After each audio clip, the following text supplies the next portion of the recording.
একজন দরবেশ সাহেব তিনি একবার এই সূরার পড়তেছিলেন, মুখস্থ তেলাওয়াত করতেছিলেন, একটা গাছের তলায় বসে, একটা বট গাছের তলায় বসে এটা তেলাওয়াত করতেছিলেন।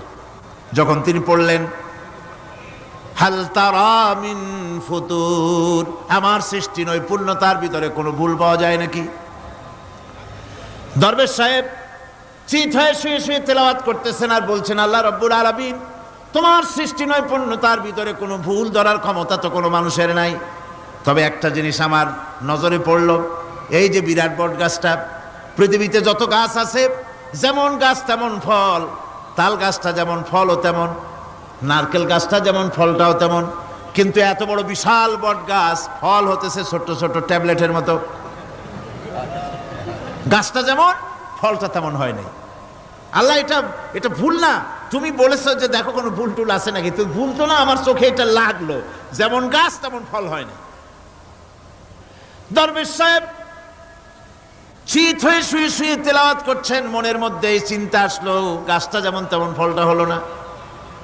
দরবেশ সাহেব বলেন, এই চিন্তা করতেছি, হঠাৎ করে একটা দমকা হাওয়া বয়ে গেল, ডালে ডালে বাড়ি লেগে গেল, একটা আদা পাকা বটের ফল অনেক উপর থেকে বৃন্তচ্যুত হয়ে চট করে এসে আমার নাকের উপরে ফট করে পড়লো।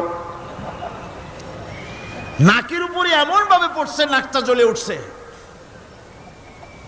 আমি সেজদায় পড়ে গেলাম।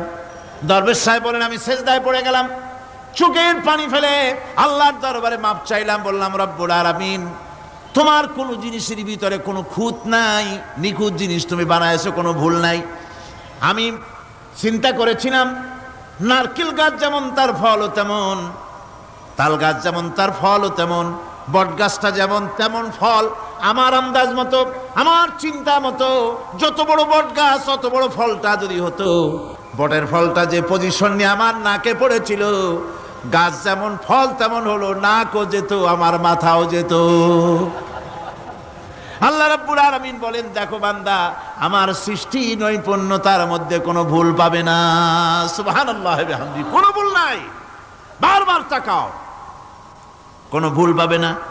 এই পৃথিবীতে অন্যায় কাজ করার পরেও যারা নাকি পৃথিবীর বুকে সুখ পায়, শান্তি পায়, কোনো জিনিসের অভাব নাই, নেতৃত্ব আছে, ক্ষমতা আছে, বাড়ি আছে, গাড়ি আছে, ইন্ডাস্ট্রি আছে, সব কিছু আছে, কোনো জিনিসের অভাব নাই, তারা অহংকারে মেতে ওঠে, ভাবে আল্লাহ বুঝি খুব রহমত করতেছেন, না, ওর যা পাওনা সব এখানে শেষ করে দিল, ওর কিন্তু শান্তি নাই। শান্তি নাই, শান্তি তো আলাদা জিনিস, শান্তি আলাদা জিনিস। সৎ লোকেরা ছেঁড়া খাতা গায়ে দিয়ে ছোট্ট ঝুপড়ির মধ্যে থেকে যে আরাম পায়, অসৎ উপায় উপার্জিত টাকা দিয়া এসি রুমের ভিতরেও বড় লোকেরা সেই শান্তি পায় না। কথা ঠিক কিনা? সেই শান্তি পায় না।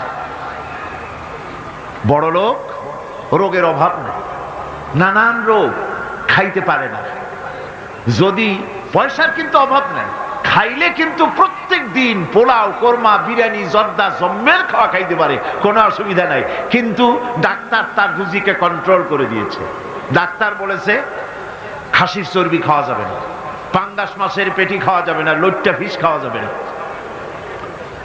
কি খাইতে হবে? খাইবার সকালবেলা ডিমের একটা পুষ, দুপুর বেলায় এক স্লাইস টুস, আর রাতের বেলায় ফলের এক কাপ জুস। রুজি কন্ট্রোল হয়ে গেছে, রুজি নেই, ঘরের মধ্যে শান্তি নাই, রিজ কন্ট্রোল হয়ে গেছে, ঘরেও শান্তি নাই, বউতে পছন্দ করে না, সে ঘরে আসছে, এসে দেখে বউ চলে গেছে আর এক জায়গায়, ছেলে মেয়েতে কথা শোনে না, বউতে শান্তি নাই, ছেলেতে শান্তি নাই, মেয়েতে শান্তি নাই। শান্তি, piece of mind, piece of mind, এটা টাকায় হয় না, বাড়িতে হয় না, গাড়িতে হয় না, কিসে হয়? আলা বিযিকরিল্লাহি তাতমাইন্নুল কুলুব। আল্লাহ রাব্বুল আলামিন বলেন, একমাত্র আমার স্মরণ, আমার জিকির, আমার স্মরণ মানুষের দিলকে, অন্তরাত্মাকে ঠান্ডা করে দিতে পারে। বান্দা যখন জিকির করে আল্লাহ আল্লাহ আল্লাহু লা ইলাহা ইল্লাহু, জোরে করেন আল্লাহ আল্লাহ আল্লাহু লা ইলাহা ইল্লাহু সুবহানাল্লাহ আলহামদুলিল্লাহ লা ইলাহা ইল্লাল্লাহ সুবহানাল্লাহ আলহামদুলিল্লাহ লা ইলাহা ইল্লাল্লাহ লা ইলাহা ইল্লাল্লাহু মুহাম্মাদুর রাসূলুল্লাহ। কি বলেন, এই জিকিরে মজা লাগলো না খারাপ লাগলো? খারাপ লাগলো না মজা লাগলো? আল্লাহ রাব্বুল আলামিনের নাম কোন বান্দা যদি মহব্বতের সাথে দিলের সবটুকু আবেগ নিয়ে একবার যদি কোনো বান্দা ডাক দেয় আল্লাহ, আল্লাহ নয় কি ডাক দেয়? আল্লাহ বলেন, আল্লাহ। একবার যদি দিল থেকে উচ্চারণ করে, দিল से जुबात निकलती है असर रखती है, दिल से जुबात निकलती है असर रखती है, पर नहीं मगर ताकते परवाज रखती है। দিলের থেকে যে কথা বের হয় সে কথা প্রভাব বিস্তার করে, ডানা নাই কিন্তু উঠতে পারে। যখন আল্লাহর গোলামেরা, আল্লাহর বান্দারা দুঃখে পড়ে কষ্টে পড়ে মুখ থেকে একবার যদি আল্লাহ এই শব্দ বলে যদি চিৎকার মারে, রব্বুল আলামিন 70 বার সাড়া দিয়ে বলেন, বান্দা কি চাও আমি হাজির।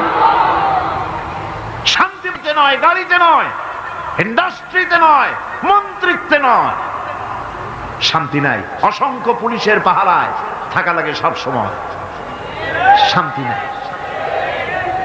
কে কোন জায়গায় দিয়ে ফুটুস করে দেয়, ভরসটে অস্থির। বন্ধুগণ,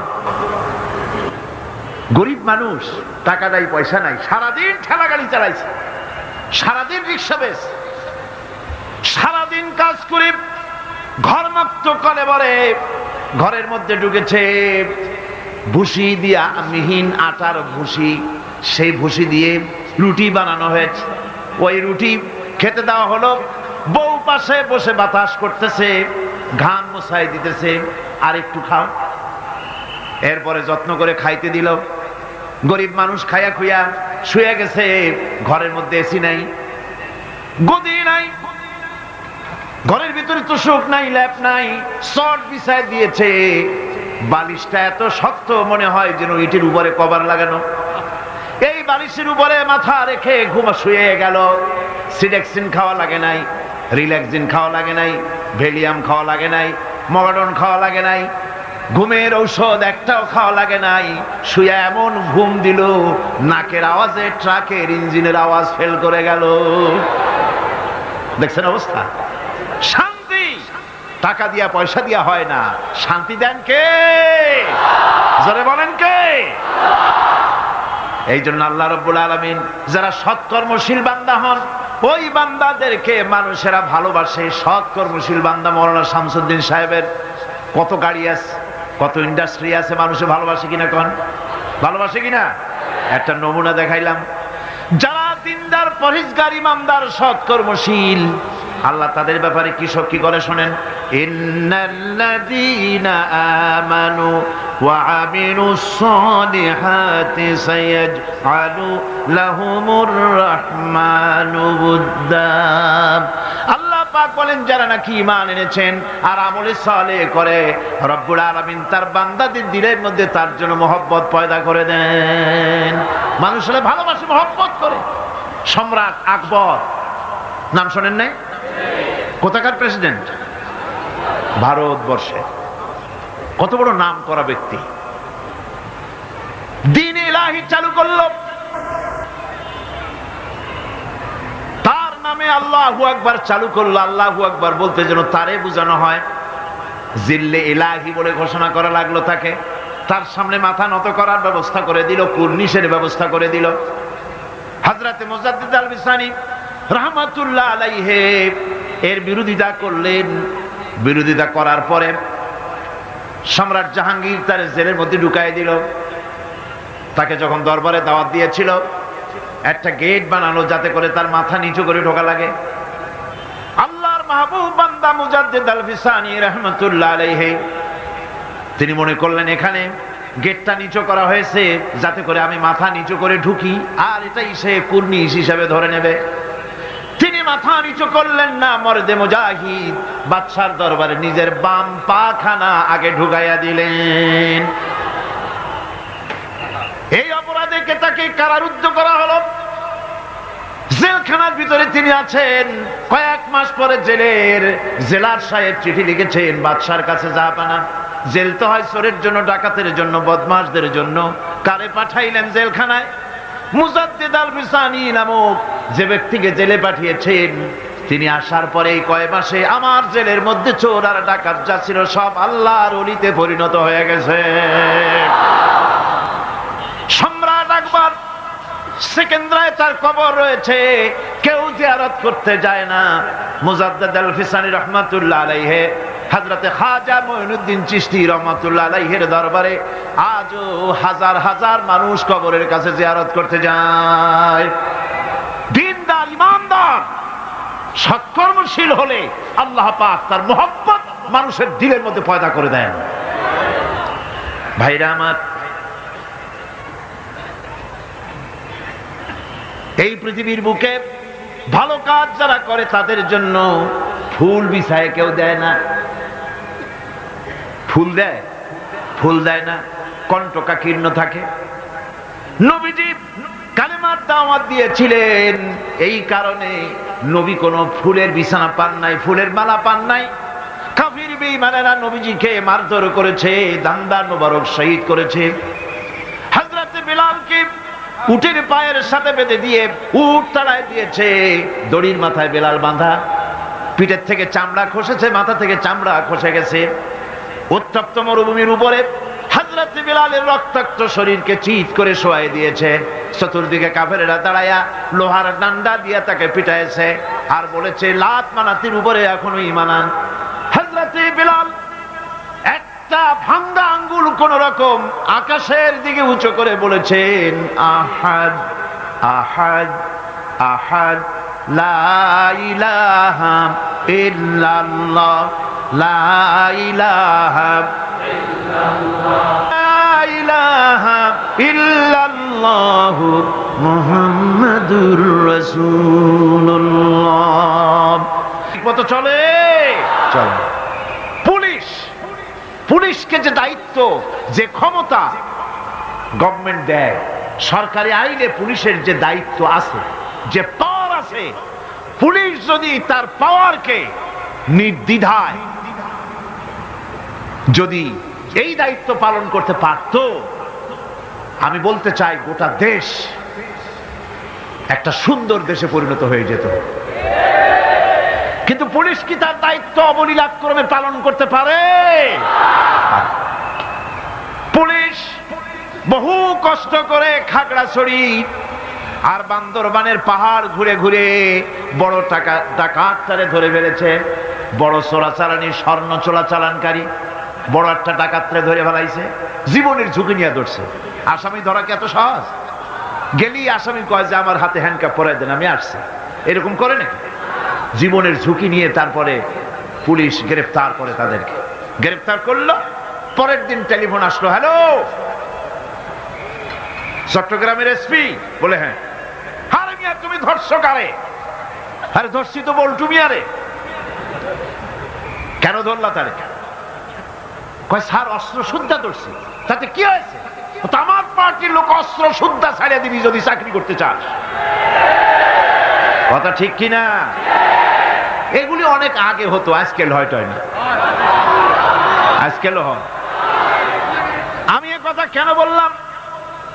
থানায় আসামিদেরকে ধরা হয়, জেল হয়ে গেল, কয় মাস পর বেরিয়ে গেল। থানায় তার নামটা আসামির খাতায় লেখা গেল চোর হিসাবে, ডাকাত হিসাবে, সন্ত্রাসী হিসাবে, চোরাচালান হিসাবে, ঠিক কিনা? আবার ধরা পড়লো, আবার নাম উঠলো, আবার ধরা পড়লো, আবার নাম উঠলো। জেল থেকে মুক্ত হলো, নাম ঠিকই থাকলো খাতায়। কিন্তু কোন বান্দা যদি গুনাহ করে, আল্লাহর বান্দার জন্য যে খাতা আছে, ফেরেশতারা যেটা লেখে, ওইখানে গুনার খাতায় তার নাম উঠে গেল। বলেন, আমার বান্দা যদি গুনাহ করার পর বুঝতে পেরে যখন তওবা করে, তখন শুধু গুনাহ মাফ করি না, গুনার খাতা থেকে নামটাও আমি মুছে ফেলে দেই। সুবহানাল্লাহ। আমার বান্দা যখন শয়তানের ওয়াসওয়াসায় পড়ে একটা নেকের একটা গুনাহ নিয়ত করবে, গুনাহ করার নিয়ত করবে, গুনাহটা করে নাই, পাপ লিখবা না। গুনাহ করা হয়ে যাওয়ার পর একটা গুনার জন্য একটা গুনাহই লিখবা। আর যদি আমার বান্দা কোন একটি নেকির কাজের নিয়ত করেছে, হজের নিয়ত করেছে, হজে যায় নাই, মাদ্রাসা মসজিদে দান করবে, চট্টগ্রাম তাফসিরুল কোরআন মাহফিলে দান করবে, করে নাই এখনো, শুধু নিয়ত করেছে, নেক নিয়তের কারণে আমলনামায় একটা নেকি লিখে দিবা। আর যখন নেকের কামটা করা হয়ে যাবে, আল্লাহ পাক বলেন, মান জাআ বিল হাসানাতি ফালাহু আশরু আমসালিহা। নেকের কাজটা যখন করা হয়ে যাবে, আমার বান্দার আমলনামায় একটা নেকের পরিবর্তে 10টা গ্রেস মার্ক লাগাইয়া 10 গুণ বাড়াইয়া দিবা। সুবহানাল্লাহ।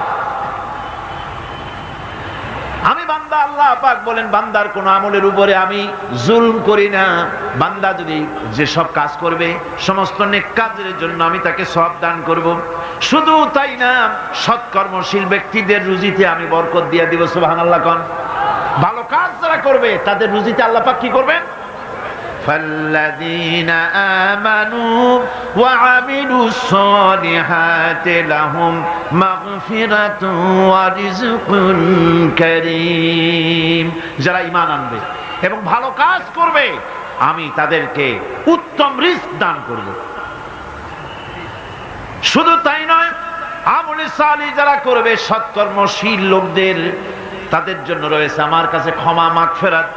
وَإِنِّي لَغَفَّارٌ لِمَنْ تَابَ وَآمَنَ وَعَمِلَ صَالِحًا ثُمَّ اهْتَدَى।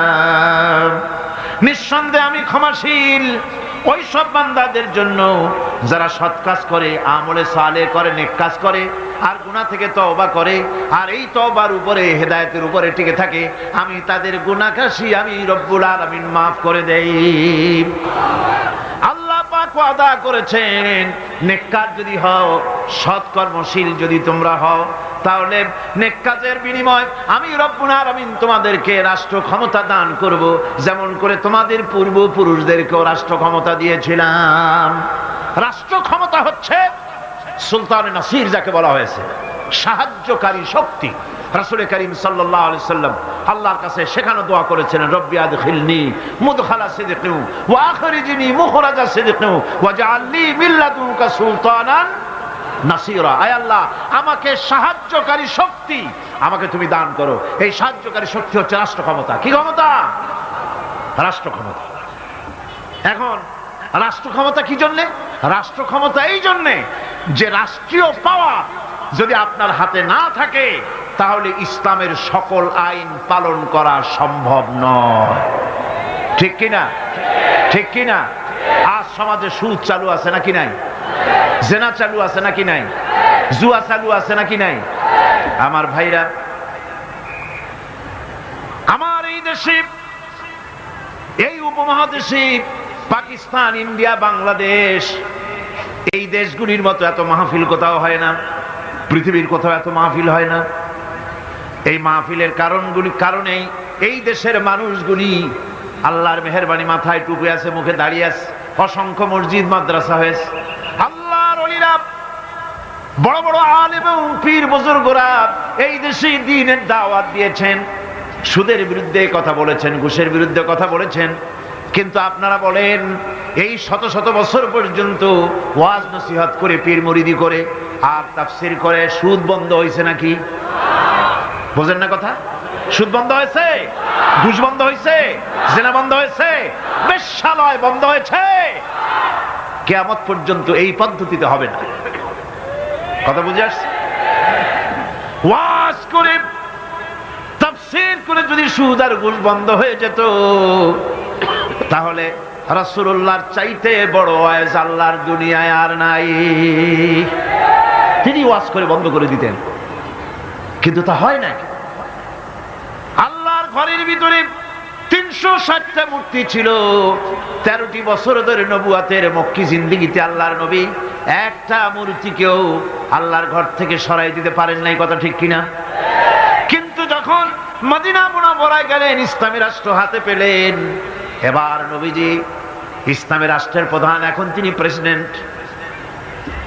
সাহাবায়ে কেরাম আমলে সালেহ করেছে, ঈমান এনেছেন, আমলে সালেহ করেছেন, বদৌলতে আল্লাহ ক্ষমতা দিয়েছেন, এবার রাষ্ট্র ক্ষমতা হাতে। রাসূলুল্লাহ মক্কা দখল করলেন, কাবার ঘরের মধ্যে প্রবেশ করলেন, হাতে একটা লাঠি ছিল, মূর্তিগুলার মাথায় আঘাত করলেন, বললেন জা আল হক ওয়া যাহাকাল বাতিল ইন্নাল বাতিলা কানা যাহুকা। সত্য সমাগত, মিথ্যা অপসৃত। সমস্ত মূর্তিগুলি ঘর থেকে বের করে দিলেন। আজ আর কারো ক্ষমতা নাই এই মূর্তি টিকাবার জন্য আগায় আসে সিনা পাইতে, যে মূর্তি ভাঙ্গেন কেন? আছে কেউ? আছে কেউ? শুধু তাই না, কাবা ঘরে ঢোকার জন্য চাবি যার কাছে থাকে সে লোকের আজ আর টাকা লাগে নাই। এর আগে রাসূলুল্লাহ ঘরের মধ্যে ঢুকতে চাইছিলেন, ঢুকতে দেওয়া হয়নি, আরো গালাগালি দেওয়া হয়েছিল। আর আজকে চাবিওয়ালা দৌড়ে আসছে, হুজুর ঘরে ঢুকবেন না, এই নেন চাবি। আল্লাহ রসুল চাবি নিলেন, ঘরের মধ্যে ঢুকলেন, মূর্তিগুলো ফালায় দিয়া আল্লাহর ঘরের বাইরে এসে চাবির রক্ষককে ডেকে বললেন, এই চাবি তোমার কাছে থাকবে, কোন জালেম ছাড়া তোমার কাছ থেকে এই চাবি কেউ নেবে না। রাহমাতুল লিল আলামিন, কি ব্যবহারটা! এই চাবি তোমার কাছেই থাকবে। লোকটি স্পষ্টই বুঝতে পারলো ইনি কোন সাধারণ মানুষ নন, সাধারণ কোন দেশ দখলকারী বাদশা নন। নিঃসন্দেহে তিনি আল্লাহর নবী। তিনি পড়ে নিলেন লা ইলাহা ইল্লাল্লাহু মুহাম্মাদুর রাসূলুল্লাহ। আজ পর্যন্ত ওই চাবি ওই বংশের লোকের কাছেই থাকে, কারণ রাসূলুল্লাহ বলেছেন জালেম ছাড়া এই চাবি তোমার কাছ থেকে কেউ নেবে না। এখন বাদশাও চাবি নেয় না, যেহেতু হাদিস অনুযায়ী জালেম হয়ে যাবে। রাসূলুল্লাহ ঘরে ঢুকলেন, মূর্তিগুলি ভালাই দিলেন, আজ সুদ বন্ধ করে দিলেন, ঘুষ বন্ধ করে দিলেন। বাংলাদেশে কিয়ামত পর্যন্ত যদি ওয়াজ হয় সুদ ঘুষ বন্ধ হবে না। তবে হ্যাঁ, বাংলাদেশে একটা জায়গা আছে যেখানে বসে সুদ একদিনই বন্ধ করে দেওয়া যায়। সেটা কোন জায়গা? কোন জায়গা? আপনারা খুব ভালো করে বুঝেছেন, সেটার নাম সংসদ। কিন্তু গোটা জাতির কপাল খারাপ, যারা সুদকে মায়ের সাথে জিনা করার মতো গুনাহ মনে করে, সেই লোকগুলির আধিক্য পার্লামেন্টে জাতি বানাইতে পারে নাই। যদি তা হতো,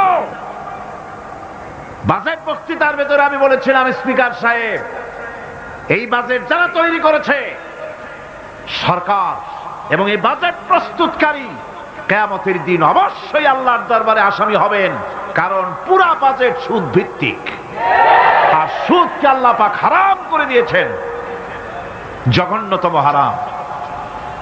সুদের মধ্যে 70টি গুনাহ, তার 70 গুনাহ হলো নিজের মাকে নিকাহ করা। নাউযুবিল্লাহি মিন যালিক। ভাগ্য আমরা বদলাতে চাই, ঠিক কিনা? কিন্তু বিশ্বাস করুন, আল্লাহ রাব্বুল আলামিনের কোরআন আমার হাতে, বিশ্বাস করুন, এ ভাগ্য সমাজতন্ত্র বদলাইতে পারে নাই, পুঁজিবাদ বদলাইতে পারে নাই, ধর্ম নিরপেক্ষ মতবাদ বদলাতে পারবে না, কখনোই পারবে না। জাতির ভাগ্য বদলাবে শুধু কোরআনের আইন। কিসের আইনে বদলাবে? এই কোরআন ছাড়া ভাগ্য বদলাবার আর কোন পথ। কোরআনের দিকে গিয়ে আসুন। শুধু তাফসীর শোনার জন্য পাগল হলে হবে না, আমল করতে হবে।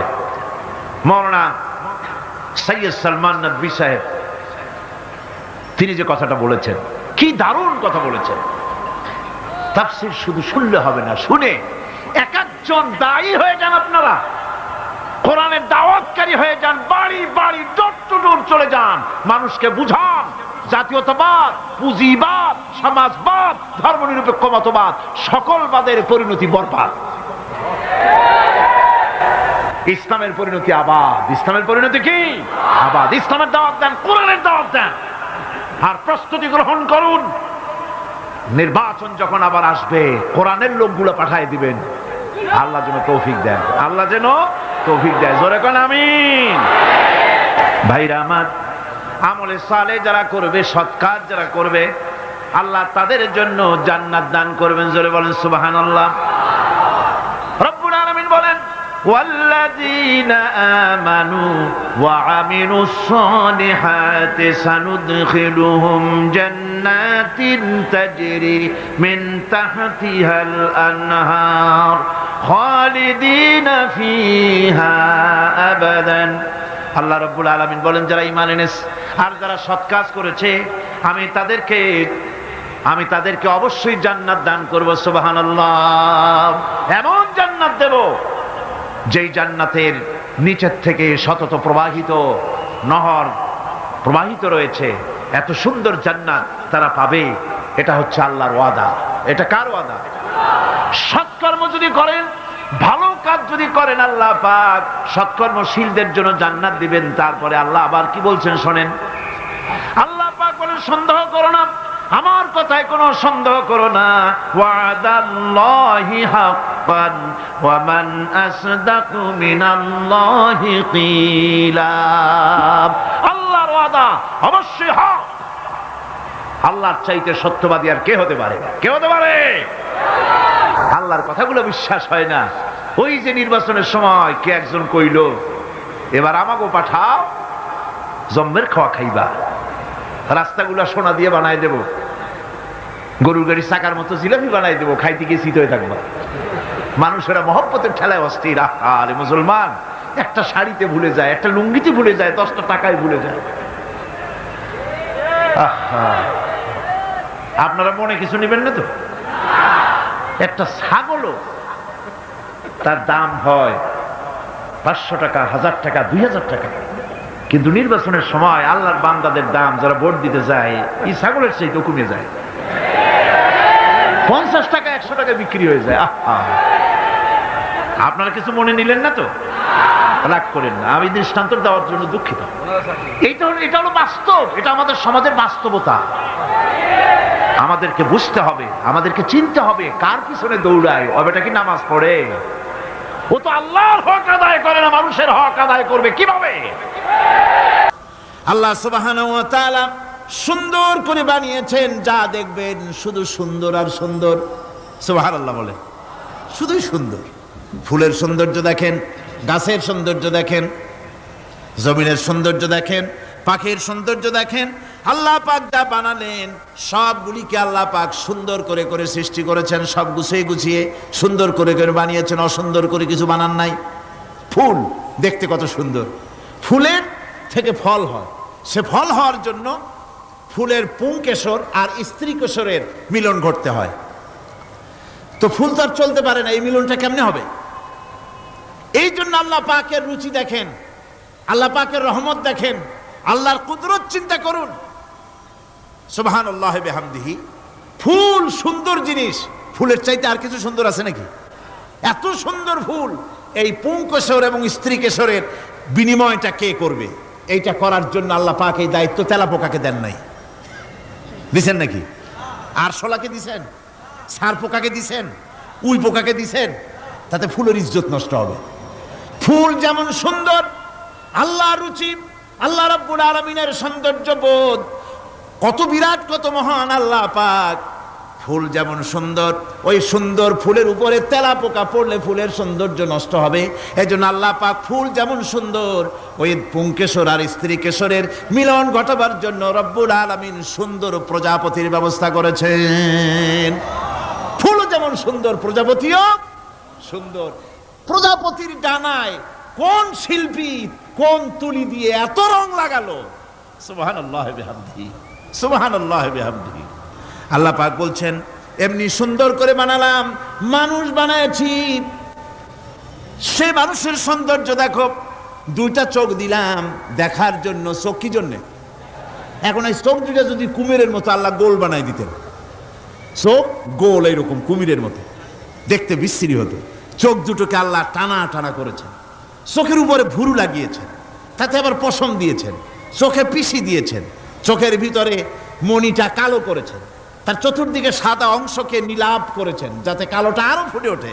সুবহানাল্লাহ বিহামদি। কত সৌন্দর্য আল্লাহ রাব্বুল আলামিন মানুষকে দিয়েছেন। আল্লাহর রহমতের ওয়াজ সারা বছর করলেও তো ফুরাবে না, এত রহমত, এত দয়া আল্লাহ সুবহানাহু ওয়া তাআলার। মানুষ আল্লাহ কি সুন্দর করে বানালেন। একবার একজন দরবেশ সাহেব রাস্তা দিয়ে যাচ্ছেন, প্রতিমধ্যে তিনি দেখতে পেলেন নদী থেকে এক কলসি পানি নিয়ে এক যুবতী সুন্দরী মেয়ে রাস্তা বেয়ে যেতেছে। দরবেশ সাহেব দাঁড়ায় গেলেন আর ওই যুবতীর দিকে এক নজরে তাকায় আছেন, চোখে পলক দেয় না। এরপরে যুবতী থমকে দাঁড়ায় গেল।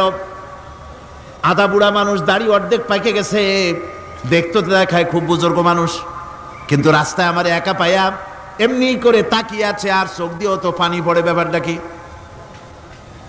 দরবেশ কাঁদে কেন? প্রতিমধ্যে আমাকে একা পেয়ে দরবেশ কাঁদে কেন, তাকিয়ে আছে কেন? মহিলার চিন্তা জাগলো। শেখ সাদি রহমতুল্লাহ আলাইহি ঘটনা লিখেছেন, বাংলা কবিতার অনুবাদ করেছেন। একদা সুখদায়ক প্রমোদা বদন, দর্শন করি মম ঝরিল নয়ন। হেসে কহে সেরূপসী সবিস্ময় মন, কহ দেখি মহাশয় কহ কি কারণ।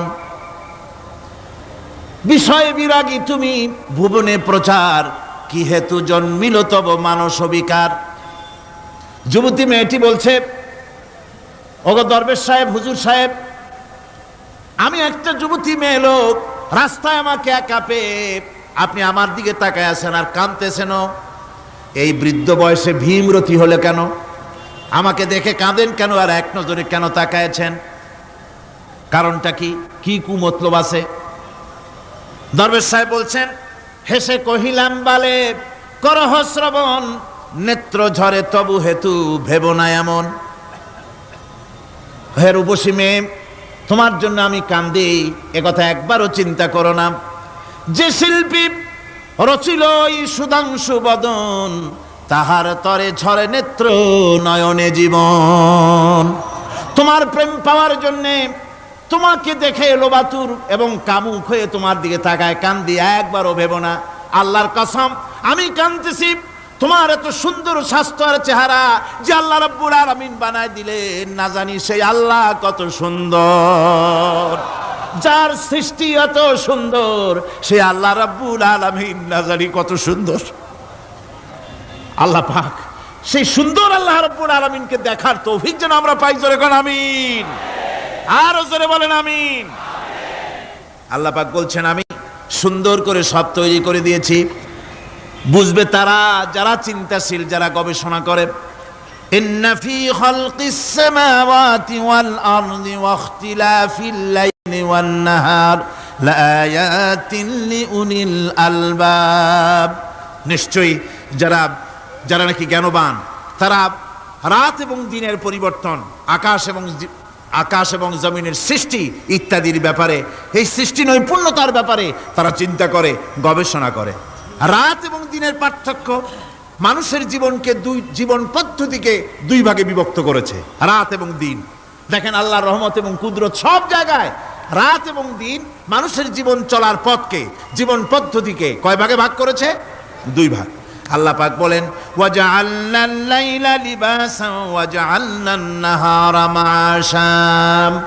আমি রাতকে করেছি শান্তির বাহন, রাতকে করেছি আচ্ছাদন, শান্তির বাহন, আর দিনকে করেছি রোজগার করার জন্য। দিনের বেলায় রোজগার করবে, কামাই রুজি করবে, কল কারখানায় যাবে, খেতে খামারে যাবে, অফিস আদালতে যাবে, কাজ কাম করবে। এ কাজ করে করে শরীরের ভিতরে ক্লান্তি আসে, অবসাদ এসে যায়। আল্লাহ রাব্বুল আলামিন বলেন, আমি আবার রাত বানালাম।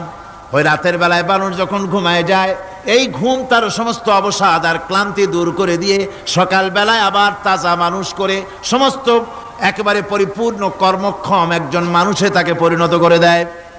রাতটাকে আচ্ছাদন করে দিয়েছি, দিনের কোলাহল মুক্ত রাত, সূর্যের আলোর ঝলকানি, তীব্র আলো নাই, চিৎকার নাই, আওয়াজ নাই। রাতের একটি অন্ধকার চাদর পরিয়ে দিলাম এই পৃথিবীর উপরে, রাতের একটি অন্ধকার চাদর পৃথিবীর উপরে পরিয়ে দিলাম। কোলাহল মুক্ত পৃথিবী এখন, সূর্যের তীব্র আলো আর নাই। এখন আরামে তুমি ঘুমিয়ে যাও, ঘুমাও, আবার সকালবেলা উঠে তুমি কাজ করবে। আল্লাহ পাক বলেন, আমি এভাবে ওয়ামির রাহমাতিহি জাআলা লাকুমুল লাইলা ওয়ান নাহারা লিতাসকুনু ফীহি ওয়া লিতাবতাগু মিন ফাদলিহি। আল্লাহর রহমতের ভিতরে এটাও রহমত, আল্লাহর করুণা, আল্লাহর দয়া যে তিনি দিনকে করেছেন রুজি কামার জন্য, রাতকে করেছেন তিনি তোমাদের জন্য ঘুমাবার জন্য, বিশ্রামের জন্য। এই ব্যবস্থা আল্লাহ রাব্বুল আলামিন করেছেন, যিনি তোমাদেরকে দুপুর বেলায়, বিকেল বেলায়ও তোমাদেরকে অবসাদ গ্রহণের জন্য, আরামের জন্য দুপুর এবং বিকাল, সকাল ইত্যাদি তৈরি করেছেন। কোরআন শরীফের ভিতরে আল্লাহ পাক এ সমস্ত কথাগুলি ব্যাখ্যা সহকারে বলে দিচ্ছেন যে আমার রহমত ওয়াসিআত রাহমাতি কুল্লে, সেই সমস্ত জিনিসের চতুর্দিকে, তুমি যেখানে আছো তার চতুর্দিক, আকাশ এবং জমিন, আমার রহমত তোমাকে ঘিরে রেখেছে। এ কোরআন নাজিল করেছেন সেই আল্লাহ, সেই রহমান, যার দয়া সর্বত্র ছড়িয়ে আছে। আল্লাহ পাক বলছেন, এরপরে তোমাকে সৃষ্টি করলাম, জমিন সৃষ্টি করলাম খাবারের জন্য। আমার রহমতের বিষয়টা দেখো, আমি এমন দয়াবান, এমন মেহেরবান। এবার তোমার খাবারের জরুরত হলো, তুমি কি খাবে?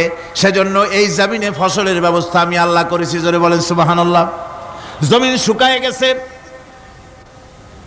বৈশাখ মাসের, জ্যৈষ্ঠ মাসের প্রচন্ড রৌদ্রের তাপে জমিন শুকায় গেছে।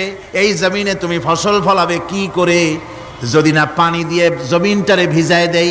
আল্লাহ বলেন, জমিন ভিজাবার দায়িত্ব আমি নিলাম। আল্লাহুল্লাযী আরসালার রিয়াহা ফাতুসিরু সাহাবা। সমুদ্রের পানি, লবণাক্ত পানিগুলি বাষ্পীয় আকারে উত্থিত হয়ে যায়, মেঘমালায় পরিণত হয়ে যায়।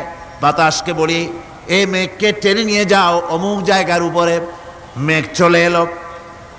আল্লাহ বলেন, ফাসুকনাহু ইলা বালাদিম মাইয়িতিন ফাআহইয়ানা বিহিল আরদা বাদা মাউতিহা কাযালিকান নুশুর। আল্লাহ পাক বলছেন, বৃষ্টির পানি পড়লো, মরা জমিন জিন্দা হয়ে গেল। এই মরা জমিন জিন্দা হলো। এরপরে তুমি বীজ বপন করলে, ধান বপন করলে, গম বপন করলে, মাটির খাসলাত হলো সব পচায় দেওয়া। মাটির খাসলাত কি? কথা বুঝেন না? মাটির ধর্মটা কি? পচায় দেওয়া। যা রাখেন পচে যাবে, লোহা রাখেন জং ধরে যাবে, পাথর রাখেন আস্তে আস্তে, এ ধরনের যেসব জিনিস রাখেন আস্তে আস্তে করে ধ্বংস হয়ে যাবে, পচে যাবে। ওই মাটির ভিতরে ধান এবং গম, আপনার ফসল, আপনার খাদ্য, আপনার রিজেককে আমানত করে দিলেন। আল্লাহ পাক ওটাকে হেফাজত করলেন। এরপরে ওর ভিতর থেকে পাতা অঙ্কুরিত হয়ে বেরিয়ে এলো। এখন কেউ যদি বলে, আল্লাহ যদি পানি না দেন, আল্লাহ যদি বৃষ্টিটা না দেন, তাহলে আমার অসুবিধাটা কি? আল্লাহ বলেন, দেখো বৃষ্টিটা তো আমি দিলাম। বৃষ্টিটা কে দিলেন?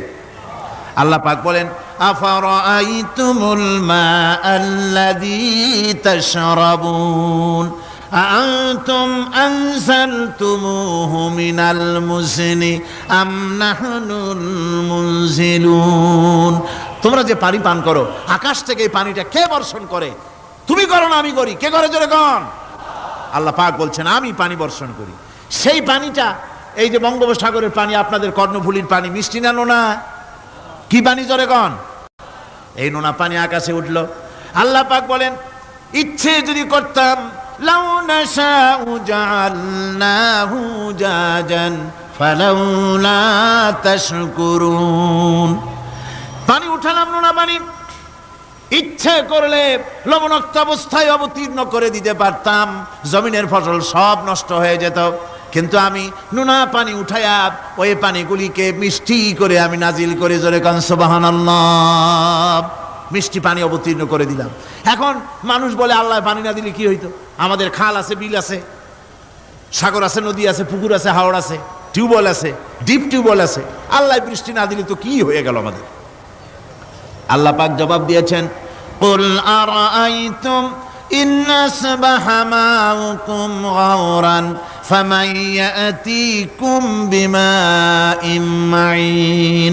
বলো দেখি সবে শুকাইয়া যদি যায় এই জমিনের পানি, তাহলে হেথায় তটডির ধারা কে দিবে সবারে আনি। টিউবওয়েলের পানি, পাতালের পানি, দরিয়ার পানি, সাগরের পানি, হাওড়ের পানি, বিলের পানি সব যদি আমি আল্লাহ শুকায় দেই, আমি আল্লাহ ছাড়া এমন কোন শক্তি আছে যে মরা গাঙ্গে নতুন করে পানির জোয়ার এনে দিতে পারে? আছে কেউ? কেউ নাই।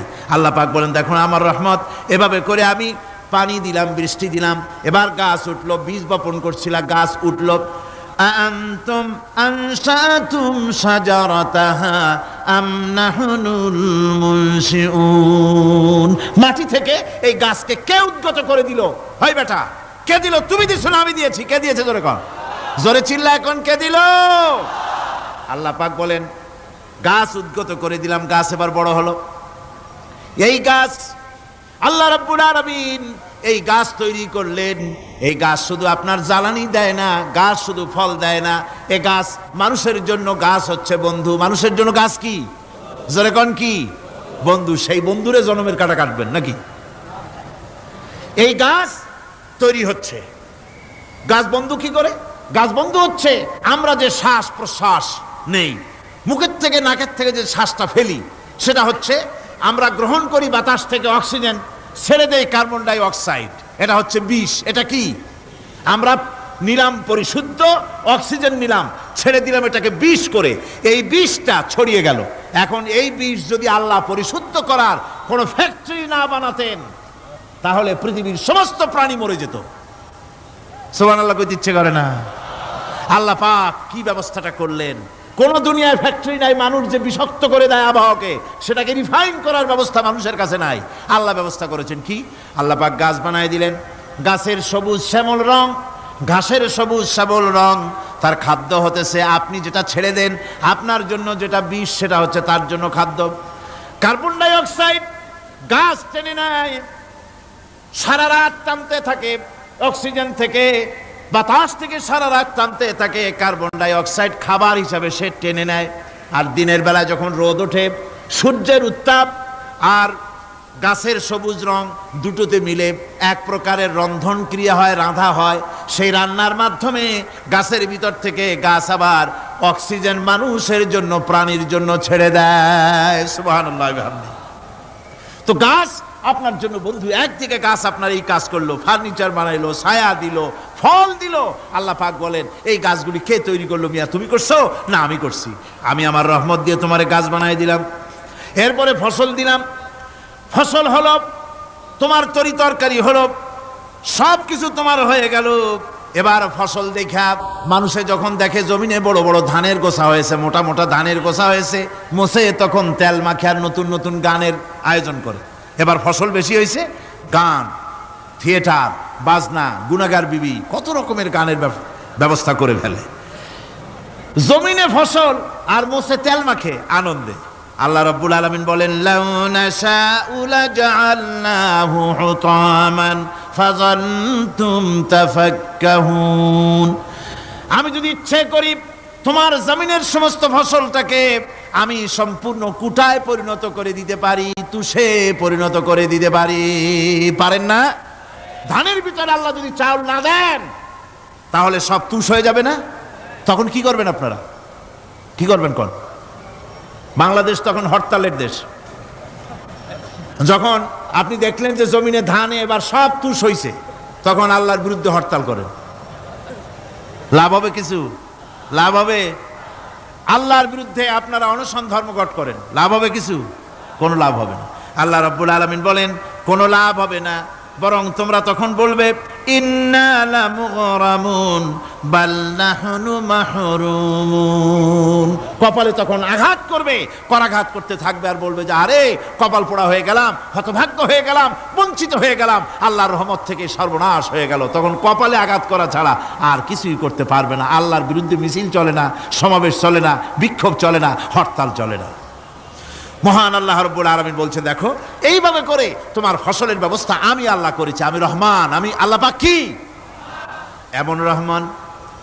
আজ জমিনে ফসল বৃদ্ধির জন্য ইউরিয়া, সুপার সালফেট, সালফার সারের ব্যবস্থা হয়েছে, নানান জাতের সারের ব্যবস্থা হয়েছে। যখন এই সার মানুষ তৈরি করতে শেখে নাই, আবহমান কাল থেকে এই জমিনের জন্য সারের ব্যবস্থা কে করেছেন? জোরে কোন। আল্লাহ পাক বলেন, আমিন আয়াতিহি আইয়ুরিকুমুল বারকা খাউফান ওয়া তামাম। আমার অসংখ্য নিদর্শনাবলীর মধ্যে এটাও একটি নিদর্শন, যা আকাশে বিদ্যুৎ চমকে মেঘের গর্জন হয়। এই যে বিদ্যুৎ চমকে গর্জন হয়, এর মধ্যে রয়েছে মানুষের জন্য ভীতি এবং আশা। তারা ভয় পায়, আর এর মধ্যে আশাও রয়েছে। আশাটা কি? আশা হচ্ছে এই যে বিদ্যুৎ যে বছর যত বেশি চমকায় মেঘে, সে বছর জমিনে ফসল তত বেশি বাড়ে। কৃষিবিদরা বলেছেন, বিদ্যুৎ যত বেশি চমকায় জমিনের ফসল তত বেশি বাড়ে। সুবহানাল্লাহি ওয়া বিহামদিহি। এর একটা সিস্টেম আছে, সেই সিস্টেম অনুযায়ী আল্লাহ জমিনে ফসল বাড়ায় দিলেন। আল্লাহ ফসল দিলেন। এবার আপনার আল্লাহ পাক বলছেন, দেখো ফসল দিলাম, ধান হলো, চাউল হলো, মাছ হলো, গোশ হলো, সব হয়ে গেছে, এখন তুমি খাবে।